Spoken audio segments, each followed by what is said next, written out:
सुधा नाम की एक स्त्री किसी गांव में रहती थी। 6 बरस उसकी शादी को हो गए थे, कोई संतान नहीं थी। एक बार श्री राधा अष्टमी का उत्सव आया।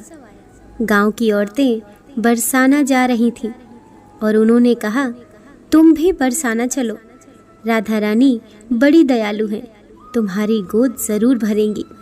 वह कभी भी 8 दिन अपने घर से बाहर नहीं रही थी। उसके पति और सास ने भी उसे जाने की आज्ञा दे दी। बस उसने मन में ठान लिया कि राधा रानी मेरी गोद ज़रूर भरेंगी।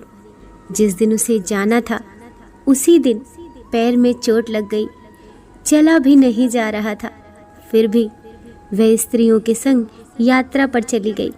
सारे रास्ते ट्रेन में राधा कृष्ण का जाप कीर्तन करते हुए गई और बरसाना पहुंचकर नहा धोकर राधा जी के मंदिर में जाने के लिए तैयार हुई। राधा जी के मंदिर में जब जाते हैं तो ऊपर बहुत सी सीढ़ियाँ चढ़नी पड़ती हैं। जैसे सीढ़ियाँ चढ़ने लगी वह स्त्रियों से बोली, तुम लोग आगे चलो, मैं धीरे धीरे सीढ़ियों से आ रही हूँ। पैर में चोट लगने की वजह से चला भी नहीं जा रहा था। 24 सीढ़ियाँ चढ़ने के बाद उसका पैर मुड़ गया और वह नीचे गिरने लगी। तभी एक 8 साल की कन्या ने उसका हाथ पकड़ लिया। सुधा बोली, बेटी, आज अगर तुम न होती तो मैं नीचे गिर गई होती। वह कन्या बोली, मैया, ऐसे कैसे गिर जाने देती मैं तुम्हें। सुधा ने पूछा कि तुम्हारा नाम क्या है।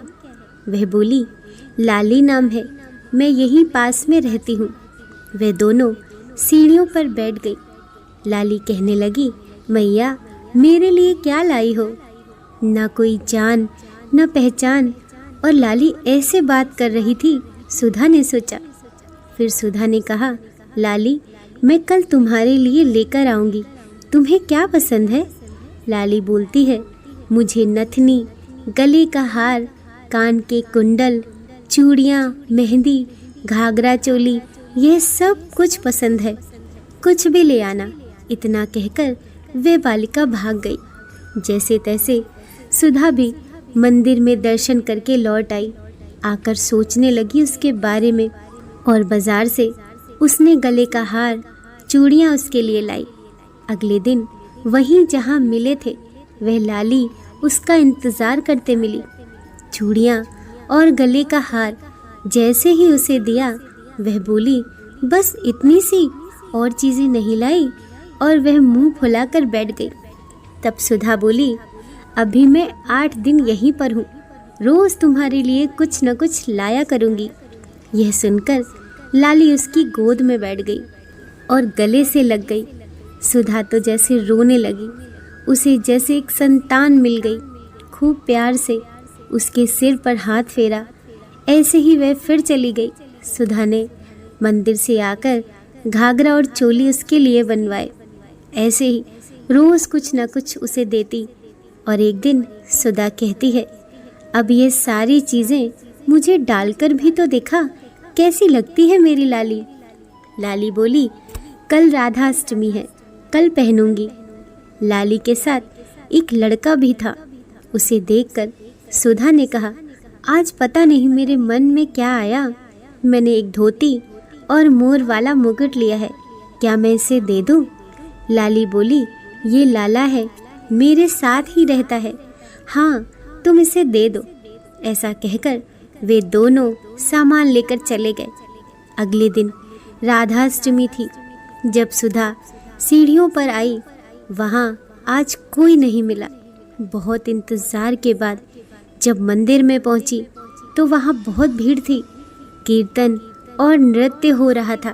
किसी तरह भीड़ को चीरते हुए आगे पहुँची और वहाँ राधा जी को देखा और ठाकुर जी को देखा तो वही सामान सब जो वह लाई थी उन्होंने धारण किया हुआ था। वह पत्थर सी हो गई, आँखों से आंसू बहने लगे। बात समझते देर न लगी कि वह लाली राधा थी और लाला कृष्ण जी, स्वयं जगत के पालनहार उसके पास आते हैं। राधा जी उसकी गोदी में बैठती हैं, पर उसे मात्र सुख प्रदान करती हैं। वह तो जैसे बावरी हो गई, दिन रात लाली लाली करती रहती, पुकारती रहती। वह स्त्रियों से बोली, तुम लोग घर जाओ, मैं नहीं जाऊंगी। उसकी सास और पति भी उसे लेने आए, पर वह साथ नहीं गई। अब तो प्रतिदिन वह सीढ़ियों पर बैठे बैठे आंसू से सीढ़ियाँ धोती, पलकें बिछाती थी। ऐसा करते करते उसे 30 बरस हो गए।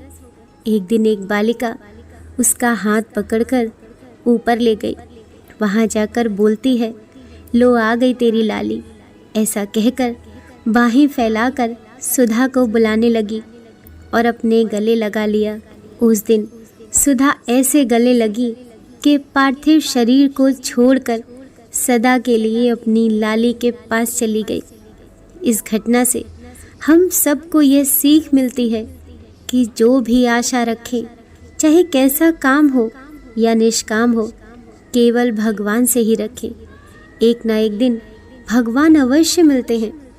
आशा एक राम जी से, दूजी आशा छोड़ दे।